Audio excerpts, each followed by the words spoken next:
नमस्कार दोस्तों, मैं हूं रामेंद्र सिंह चौहान।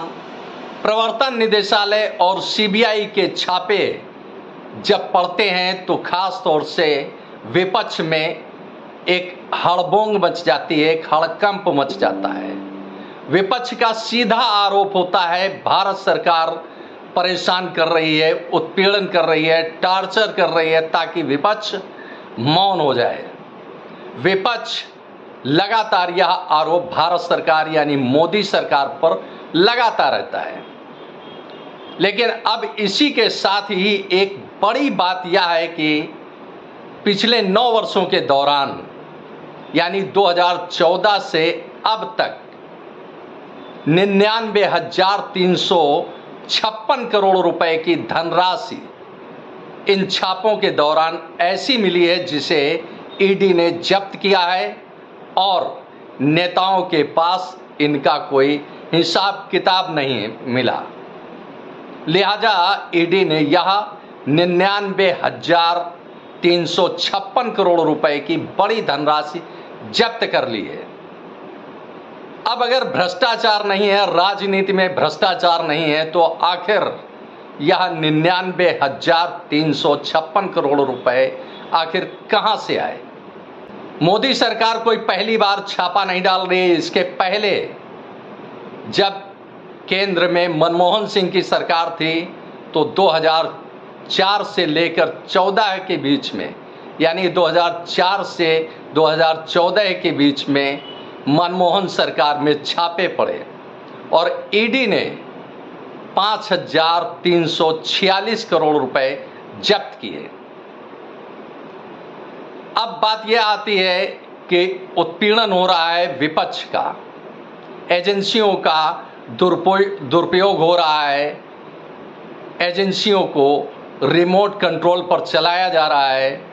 तो बात सिर्फ इतनी है कि मनमोहन सिंह की सरकार के समय चाहे वह प्रवर्तन निदेशालय रहा हो या सीबीआई, प्रवर्तन निदेशालय निष्क्रिय रहा, उसका समुचित उपयोग नहीं किया गया। लिहाजा जो बड़ी धनराशि जब्त होनी चाहिए थी वह केवल आंकड़ा सिमट कर 5,346 करोड़ रुपए में सिमट गया। अब मोदी सरकार ने प्रवर्तन निदेशालय यानी इस शासकीय एजेंसी को सक्रिय किया और जो धन शोधन या ब्लैक मनी थी उसका 99,356 करोड़ रुपए ईडी ने यानी प्रवर्तन निदेशालय ने जब्त किया। यह एजेंसी की सक्रियता थी, क्योंकि अगर नेताओं के पास, राजनेताओं के पास इस 99,356 करोड़ रुपए का कोई हिसाब किताब होता, ब्लैक मनी नहीं होती, धन शोधन का मामला नहीं होता, तो निश्चित रूप से राजनेता इसका हिसाब किताब देते और यह जब्त होने से धनराशि बच जाती है।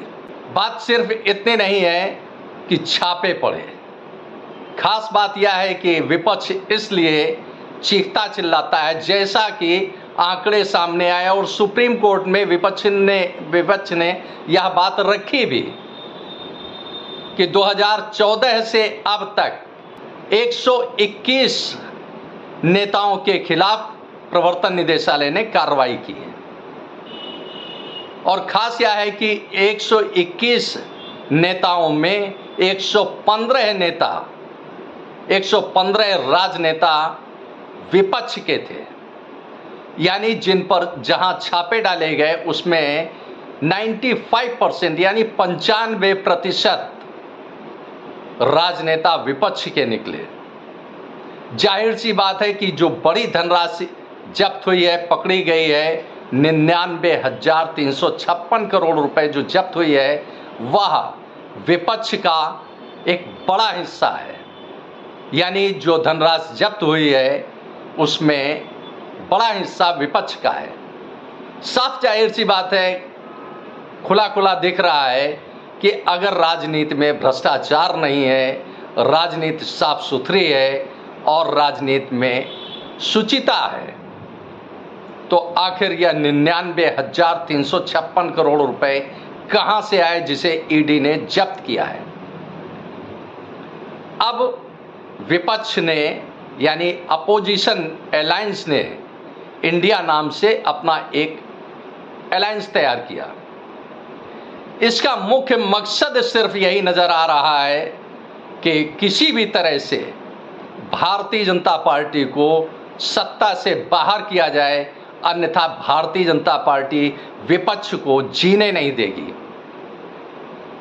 दिल्ली के मुख्यमंत्री अरविंद केजरीवाल, इन पर 338 करोड़ रुपए का घोटाले का मामला है।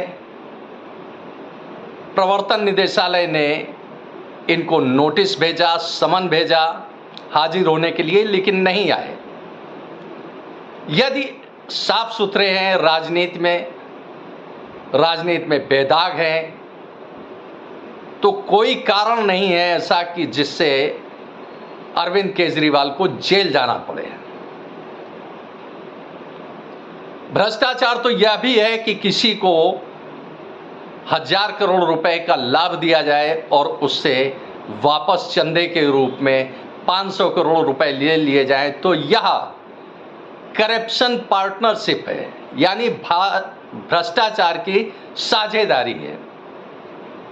यह केवल सरकार पर आरोप लगाकर विपक्ष नहीं निकल सकता है कि विपक्ष को जानबूझकर परेशान किया जा रहा है।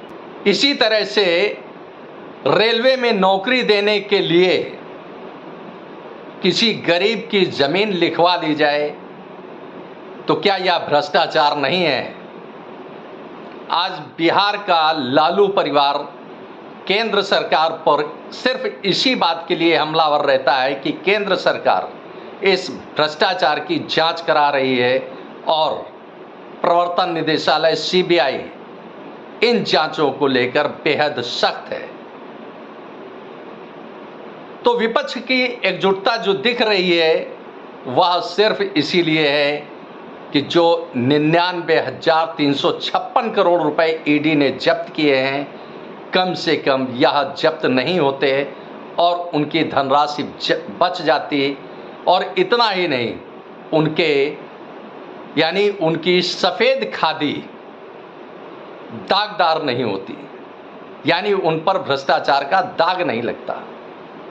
तो बात सिर्फ इतनी नहीं है कि ईडी यानी प्रवर्तन निदेशालय और सीबीआई के छापे पड़ रहे हैं। इन छापों में बेनामी पैसा, बेनामी संपत्तियां भी बाहर आ रही हैं, जो विपक्ष के पेट में दर्द पैदा कर रही हैं। आखिर ऐसा क्या कारण रहा कि 99,356 करोड़ रुपए की धनराशि ईडी ने जब्त की और राजनेता को हिसाब किताब नहीं दे पाए? यदि भ्रष्टाचार का यह पैसा नहीं था तो आखिर ऐसा कौन सा कारण था जिसके कारण विपक्ष इस पैसे का हिसाब किताब नहीं दे पाया, या यूं कहें कि सत्ता या विपक्ष के राजनेता इस पैसे का, जब्त की गई धनराशि का हिसाब किताब नहीं दे पाए? तो शुचिता कहाँ है राजनीति में, भ्रष्टाचार कहाँ है, कहाँ नहीं है, यह खुला आईना दिखता है। और आईने में एक बार गंभीरता से देखें तो। आपने इस वीडियो को देखा, आपको यह वीडियो कैसा लगा कमेंट बॉक्स में हमें अवश्य बताएं। वीडियो को शेयर करें। यदि आप हमारे चैनल पर नए हैं तो हमारे चैनल को सब्सक्राइब करें, जिससे हमारे आने वाले वीडियो, आने वाले नोटिफिकेशन आपको मिल सके। दोस्तों, वीडियो को लाइक करना ना भूलें। आप लाइक करते हैं तो हमारा प्रोत्साहन होता है, हमारा मोटिवेशन होता है। आपने वीडियो को देखा, आपका बहुत बहुत धन्यवाद। Thank you. जय हिंद, जय भारत।